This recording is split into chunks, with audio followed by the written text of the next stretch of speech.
Good evening, everyone.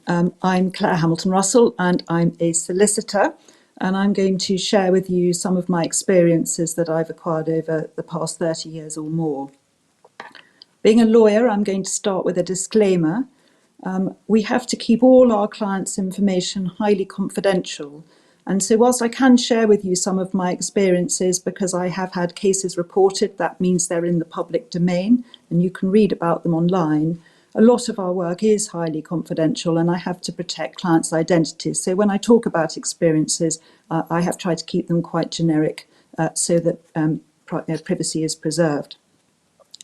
I've divided my talk into three parts. The first is a bit about my career and what I've done. I've been very lucky to work in some amazing firms, and I can share that with you, both city firms and private client firms. And then I'm going to talk to you a little bit about what a lawyer does. And then I will talk to you about the most important bit, how do you become a lawyer, and some of the routes and options that you will have. So I started off my life at Exeter University, where I did a degree in economics. And when I left, I decided I wanted to be a lawyer. So I did the 2-year conversion course and training at what was a college of law. The first year is effectively a degree that's a law degree condensed into a year. It's quite hard work, but it's quite focused. And the second year is the academic training that all solicitors have to undertake at law school before they start off in an office. Whilst I was at law school, I applied for articles, which are now called training contracts. And I decided to do my articles in a city law firm. I had a financial background, and that's what interested me. So I took my first role at a firm called Travers Smith Braithwaite, now called Travers Smith. They are a leading city law firm, perhaps medium-sized rather than the very big international firms, but they are a top firm, Magic Circle city firm. And I chose Travers Smith because they had an amazing array of financial work. I really liked the people that I saw when I went round. I think being in a medium-sized firm, you get better experience. And they also looked after you both personally and financially when I was at law school. So that was a real consideration. And I really enjoyed my time there.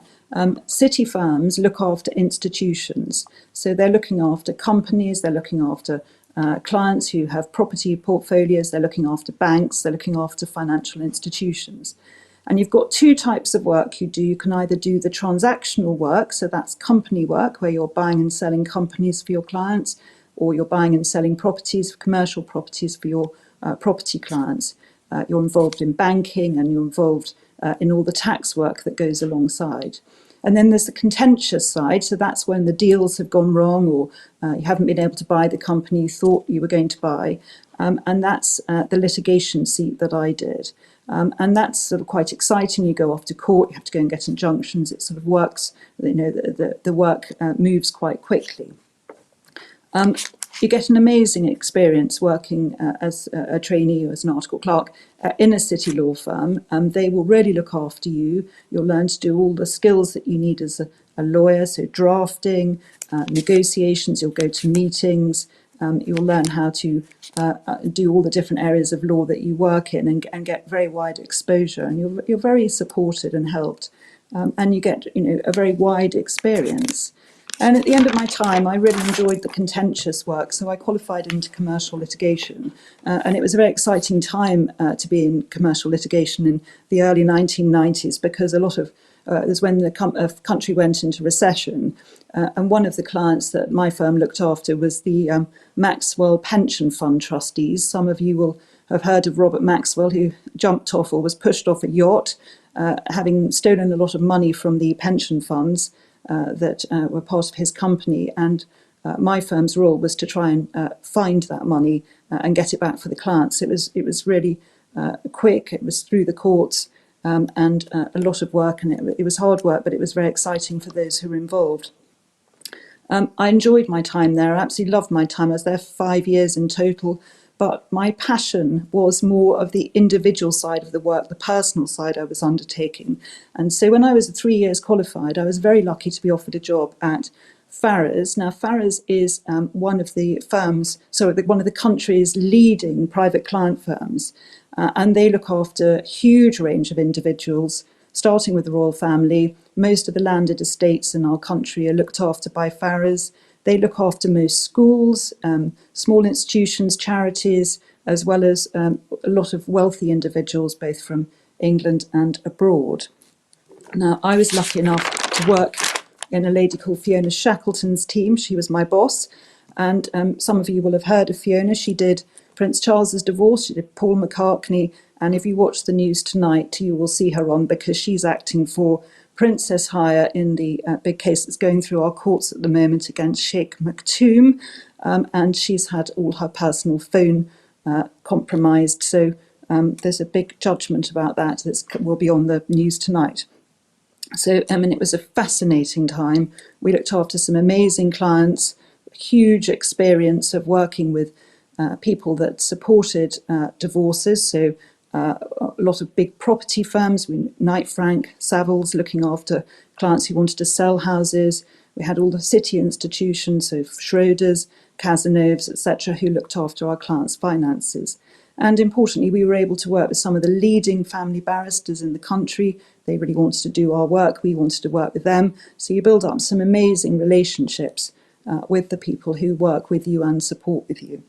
I was made a partner in 1998 with Fiona, and I then went on to work there for another 5 or 6 years, gaining huge experience. And I simply loved my time there. The problem for many women is commuting in and out of London when you're living in Hampshire, as I was by then, is quite draining, and there was no part-time working or working from home. Fortunately for everyone, that has all changed, but it was quite tough in those days. So in 2004, I was offered a job at a firm called Pennington's, which is a regional firm, and they had their family team based in Newbury, which was quite close to home. And I was appointed to be head of the family team at Pennington's. Now, Pennington's is a regional firm, and we've got a lot of regional firms in our country. They are firms with multi-offices, usually with an office in London, and they are a bit like a combination of Travers Smith and Farrers. So they do all the company work, and they also do the private client work, plus a lot of other areas of work that perhaps city firms are not interested in. So that you get huge experience. They are very good places to learn. You can be all over the country, but they do have, being so large, they do have some big clients. But I never really liked being in a big firm like that. I kind of wanted to go back to my days at Farrers, where we did specialist work. And in 2013, I set up CHR Family Solicitors, which is a niche boutique divorce firm. And that is all we do, family work. And we are very well able to look after our clients. I hire people who are specifically trained to look after people going through a divorce or separation.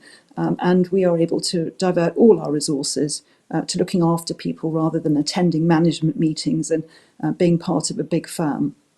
And if I need tax advice or I need employment advice for my clients, there are lots of other firms out there that I can use. So I've got very good relationships with our other people, but we are specialist, and I have loved being my own boss. So what do we do? Well, all divorces start off by having a meeting with a client, and they come in all sorts of different shapes and sizes, and you find out from them what's important to them, what they want to achieve, and how we go about it. Most of our work is financial. Most of the work involves dividing up the family assets and helping people move on and separate. Some of the work is quite short-lived. We're able to negotiate a settlement quite quickly. Other cases are much more protracted, and people are difficult, and sometimes we have to go to court. And ultimately, sometimes cases take 2 or 3 years to get into the courts and get sorted out. I have to say there's some cases that never really get sorted out, but most cases do. It's a fantastic way of working. We are very hands-on. You will be exposed to all sorts of clients, and like a Farrers, we've got a number of barristers that help us, and again we get all the support from other firms in other areas of work. So if we need help with tax, or we need help with properties and selling and buying properties for our clients, we have got people who will help. It is hugely rewarding to work in the private client sector. You're very hands-on, you get to know your clients really well, and you can make a real difference to them and their lives. So most people love what they do. Now, how do you become a lawyer? It's a very competitive profession at the moment. There are many, many people going to do law training at universities and at law colleges. And there are far too many people who've done the training for the number of jobs there are. So you have to expect to have a fight on your hands. The first thing to think about is university choices and whether or not you should do a law degree or a non-law degree. And my advice is quite clear. You need to do what you enjoy at university. Don't do a law degree just because you want to be a lawyer. If you want to do chemistry or you want to do French, or in my case economics, then do it, because it's 3 years at university and you want to do something that you love, and you're going to spend some time studying that subject. So if you start law and you don't like it, it's a pretty miserable option. Definitely go to a Russell Group university. It's very competitive to get through training contracts, and if you don't go to a good Russell Group university, you simply won't get through the sifting process. So you're going to need a good 2-1 in an academic subject at a Russell Group university to get through that general sift. Once you've decided what you want to do, you need to go to law school or another university that will do the law training. Now, if you're a non-lawyer, it's a 2-year process. But as of September this year, all the law training has just changed. So I'm slightly in the dark about how everything is going to work in the next few years, because there's a lot of options. But in summary, I think the big law firms or regional law firms are going to be looking for non-lawyers to have done a master's in law. What that means is doing a year course as a master's in law, which is effectively doing your 3-year degree in 1 year. And that's a bit like the old course that we did, which was called the Common Professional Exam, or LPC. So, sorry, GDR, to get the right words. So you need to do this year at a university doing your master's. And then your second year, you're going to be doing something called an SQE. It's a solicitor's qualification, which all lawyers are going to have to do. So that's, again, a variety of institutions you can do it at. And I don't think it makes too much difference where you do it. It's going to be the same exams. If you're fortunate enough to have got a training contract by this stage, and training contracts are given out quite early, you will probably be guided as to where you go and do your exams, and they will organise courses for you. Now, getting a job is really quite tough, and I'm sorry to say that there is positive discrimination from quite a lot of firms against people who've been privately educated. And what that means is you've just got to fight a bit harder. There are lots of people who will employ you. It is a stage you're going to have to go through just to get through this training contract. And I'm very confident, having spoken to a lot of other fellow professionals, that once you've got over and you've done your training contract, then the world is opened up and people are less discriminatory. They're much more interested in your experience and what you've done.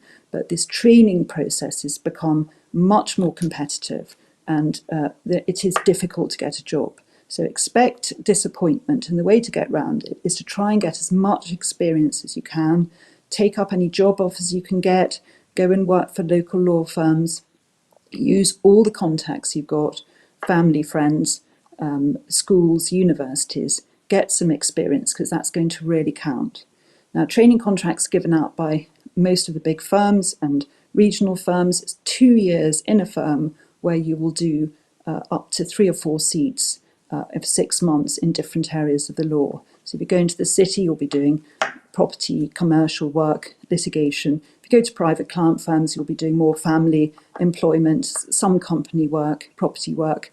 It's all, it depends on what you want to do and what interests you. But the most important thing is just to get that contract, because once you get into a law firm, you can then spread your wings. I started off as a city lawyer. I'm now a specialist family lawyer. You can move, you can change, but having good firms on your CV is really important.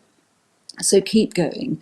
And if you get to the stage of not getting a training contract, just can't get a job, think about what's called paralegal work. So firms like mine I've got 2 paralegals here. They're both law graduates. They have done some of their training. One of them's been to law school, one of them hasn't. One of them's just left Exeter University with a degree in philosophy. So she's got all the exams to do, but she's doing a year's work with us. She'll get huge experience, and that will count towards getting her training contract. You can use that so to count for some of the training, so she won't have to do the full 2 years. It's much more flexible now. They've just introduced with these new criteria different ways you can qualify. So my advice is you've just got to be persistent. Expect to fail, but just keep going, because someone will be out there and will give you a job. You will get a training contract, even if you have a little bit of disappointment, and then you'll be flying. I have absolutely loved my time as a lawyer. I really wouldn't have changed it for anything. It's hugely rewarding, both emotionally and financially, and it's a career that I commend to people if that's what you want to do. So I hope that's given some help. And if anyone's ever got any questions, please follow up. You can find me on LinkedIn and through our website. Thank you.